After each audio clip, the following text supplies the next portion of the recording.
Hello guys, welcome back to my channel. আমি ইন্দ্রাণী। আশা করি সকলে খুব ভালো আছো। বন্ধুরা, শীতকালে টমেটো প্রচুর পরিমাণে অ্যাভেলেবেল থাকে, আর এই টমেটোটাকে আমরা স্কিন কেয়ারে কীভাবে কাজে লাগাতে পারি সেটা আজকে আমরা দেখে নেব। টমেটোর ফেস প্যাক কিন্তু অনেকভাবেই করা যায়, বাট আমি আজকে একটু ডিফারেন্ট পদ্ধতিতে বলবো। আর এই পদ্ধতিতে তোমরা যদি ইউজ করো, মুখের সমস্ত রকম দাগ ছোপ, যেমন ব্রণের দাগ বলো, মেচেতার দাগ বলো, বা স্কিনে যদি অনেক বহু পুরনো দাগ ছোপ যদি থেকে থাকে, বা নাকের দুই পাশে যদি গুটি গুটি দানা ওঠে, যেটাকে মেসালমা বলা হয়, বা হতে পারে গালে চোখের নিচে কালো রয়েছে, মেচে তার দাগ দেখা যাচ্ছে, বা স্কিন যদি ডাল হয়, বা স্কিনে কোনো যদি শাইন বা গ্লো ভাব না থাকে, সেগুলোকে কিন্তু কাটতে তোমার স্কিনকে একদম শাইন করে দেবে, গ্লো ফর্সা করে তুলবে মাত্র একবার ব্যবহার করলেই।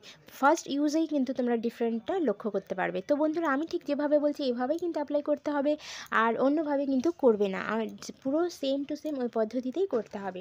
তো গাইজ দেখো, আমি নিয়ে নিচ্ছি একটা টমেটোর হাফ। একটা টমেটোকে তোমরা কী করবে না, হাফ করে কেটে নেবে। সেই হাফ টুকরোটাকে প্রথমে কাজে লাগাতে হবে। পুরো জিনিসটা কিন্তু আমরা টমেটো দিয়েই করব, বাট প্রথম স্টেপটা দেখে নাও। টমেটোর মধ্যে আমি দিয়ে দিচ্ছি চিনি।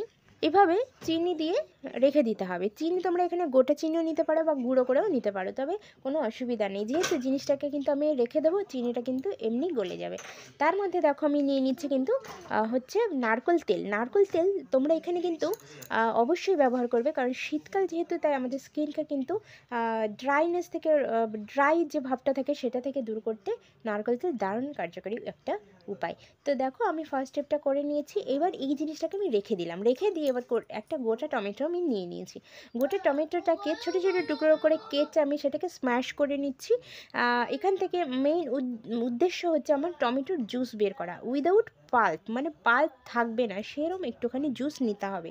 1.5 থেকে 2 চামচ মতো জুস তোমাকে কালেক্ট করতে হবে। তো দেখো, আমি এবার স্ম্যাশ করে নিয়ে একটা ছাঁকনির মধ্যে চামচ দিয়ে এরকম করে ঠেসে ঠেসে দিলে কী হবে, জুসটা কিন্তু নিচে কালেক্ট হবে। তো এইভাবে আমি নিয়ে নিচ্ছি। এছাড়া তোমরা কিন্তু গ্রেটারের সাহায্যে ছোটো ছোটো গ্রিট করে নিয়েও টমেটোর জুসটাকে করতে পারো। যে কোনোভাবে মোটামুটি টমেটোর জুসটাকে বের করে নিতে হবে। তো দেখো, এই যে আমি একটা ছাঁকনির সাহায্যে নিচ্ছি, যাতে কোনো পাল্প এর মধ্যে না থাকে। তো আমি মোটামুটি এখানে হাফ চামচ মতো টমেটোর জুস পেয়েছি। হাফ চামচ যথেষ্ট, কারণ এখানে বেশি পরিমাণ টমেটোর জুস কিন্তু লাগবে না। এবার দেখো, আমি যে যে ইনগ্রিডিয়েন্টসগুলো অ্যাড করছি একটু ভীষণ ভালো করে খেয়াল করো। নিয়ে নেবে নারকেল তেল। নারকেল তেলের মধ্যে থাকে ব্লিচ, ন্যাচারাল ব্লিচ প্রপার্টিস, যেটা স্কিনকে কিন্তু দাগছোপ মুক্ত করতে সাহায্য করে। তো নারকেল তেলটা দিয়ে এইভাবে ভালো করে একদম পুরো মিশিয়ে নিতে হবে। যতক্ষণ না ভালো করে মিশবে ততক্ষণ কিন্তু নাড়তে থাকতে হবে। দেখবে যখন নারকেল তেলটা পুরো মিশে যাচ্ছে, একটা শাইনি ভাব চলে এসছে।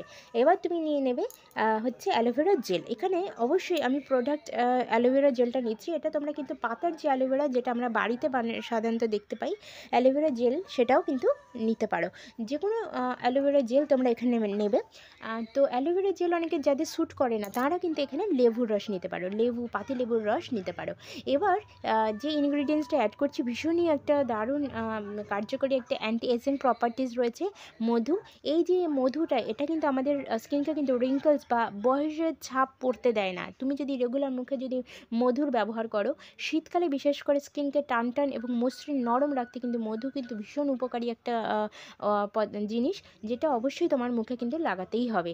আর তো এইভাবে এই কটা ইনগ্রিডিয়েন্টস যখন তুমি অ্যাড করবে না, জিনিসটা একটু পাতলা হয়ে যাচ্ছে, মানে লিকুইডটা তৈরি হচ্ছে একটা পাতলা লিকুইড। এবার দেখো, সবথেকে দারুণ মজার বিষয় হচ্ছে, এটা কিন্তু একটা দারুণ একটা গ্লেজি একটা লিকুইড পেলাম। এবার এই গ্লেজি লিকুইডটার মধ্যে আমি দিয়ে দিচ্ছি কিন্তু চালের গুঁড়ো। হ্যাঁ বন্ধুরা, তোমরা এখানে চালের গুঁড়ো বা রাইস ফ্লোর, যে কোনো রাইসের ফ্লোর কিন্তু তোমরা দিয়ে দেবে। রাইস ফ্লোর বা চালের গুঁড়ো আমাদের স্কিনকে কিন্তু ব্রাইট করে। কেননা কারণ হচ্ছে, স্কিনের মধ্যে যে ডেড সেলগুলো থাকে না, সেগুলো কিন্তু রিডিউস করতে সাহায্য করে চালের গুঁড়ো। এবং দেখো, আমাদের স্কিনকে কিন্তু হাইড্রেট করছে কে না, অ্যালোভেরা জেল। তো অ্যালোভেরা জেলের সাথে এই চালের গুঁড়োটা যখন মিক্সড হচ্ছে, তখন জিনিসটা কিন্তু স্কিনকে কিন্তু সরাসরিভাবে ব্লিচ করছে, এবং সেটা থেকে দাগছোপ কিন্তু সহজেই উঠে আসছে। তো তৈরি হয়ে গেল ফেস প্যাকটা। এবার দেখো, অ্যাপ্লিকেশনটা একটু দেখে নাও। অ্যাপ্লিকেশনটার ক্ষেত্রে আমি যেটা বলবো, প্রথমে অবশ্যই মুখটাকে কিন্তু একটুখানি ধুয়ে নেবে, ফেস ওয়াশ দিয়ে ধুতে পারো অথবা তোমরা একটা সাধারণ জল দিয়েও ধুতে পারো, কোনো অসুবিধা নেই যদি তোমরা সাধারণ জল দিয়ে ধুয়ে নাও। তো আমি একটা রুমাল দিয়ে মুছে নিয়েছি। মুছে নেওয়ার পরে ওই যে টমেটোর টুকরোটা আমি বানিয়েছিলাম, সেই টমেটোর টুকরোটাকে এভাবে সারা মুখে তোমাকে কি করতে হবে, ম্যাসাজ করতে হবে হালকা হাতে। যেহেতু আমি কিছুক্ষণ রেখে দিয়েছি দুটো জিনিস পরপর বানানোর অবধি, তাই জন্য কিন্তু চিনিটা পুরো গলে গেছে এবং এটা আমার সারা মুখের যে এক্সটার্নাল ধুলোবালি, রোমকূপের গোড়ার সমস্ত কিছু কিন্তু পরিষ্কার করে দিয়েছে, ধুলোবালি ময়লা। এবং স্কিনকে কিন্তু ফার্স্ট স্টেপে তোমার স্কিন কিন্তু দারুণভাবে গ্লো দেখাবে, গ্লো করবে। তো এবার চলে যাচ্ছি নেক্সট স্টেপে। ফার্স্ট স্টেপ কমপ্লিট হওয়ার পরপরই তুমি করবে নেক্সট স্টেপ, মুখটা যখন ভেজা থাকবে। পরিষ্কার করে নাও, ফার্স্ট স্টেপটা করার পরে মুখটাকে পরিষ্কার করে নিই। এবার আমি যে ফেস প্যাকটা লাগিয়েছি সেটা কিন্তু সারা মুখে তুমি অ্যাপ্লাই করবে। সারা মুখে কি করবে না, একটা মোটা লেয়ার বানিয়ে, প্রলেপ বানিয়ে তুমি এইভাবে রেখে দেবে। এবং এখানে একটা লক্ষণীয় বিষয় হচ্ছে, কখনোই কিন্তু এখানে ম্যাসাজ করতে যাবে না। তোমার ম্যাসাজ করার কোনো প্রয়োজন নেই, যে কোনো ফেস প্যাক লাগিয়ে কিন্তু মুখে রেখে দিতে হয়, ম্যাসাজ করার কিন্তু সময় নয়। তো যে যে ফেস প্যাকগুলোতে ম্যাসাজ করতে হয় আমি কিন্তু সেগুলোকে বলে দিই তোমাকে।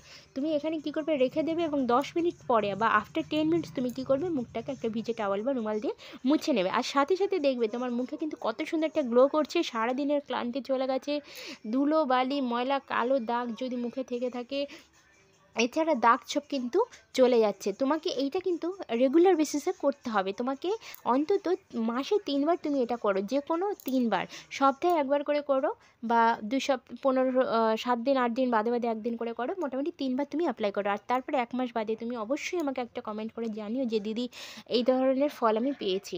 আমি তোমাদেরকে রিকোয়েস্ট করছি অন্তত একবার একটু অ্যাপ্লাই করে দেখো, আশা করি খুব ভালো রেজাল্ট পাবে। আর ভালো লাগলে একটা লাইক করার অনুরোধ রইল। ধন্যবাদ সবাইকে, থ্যাংক ইউ।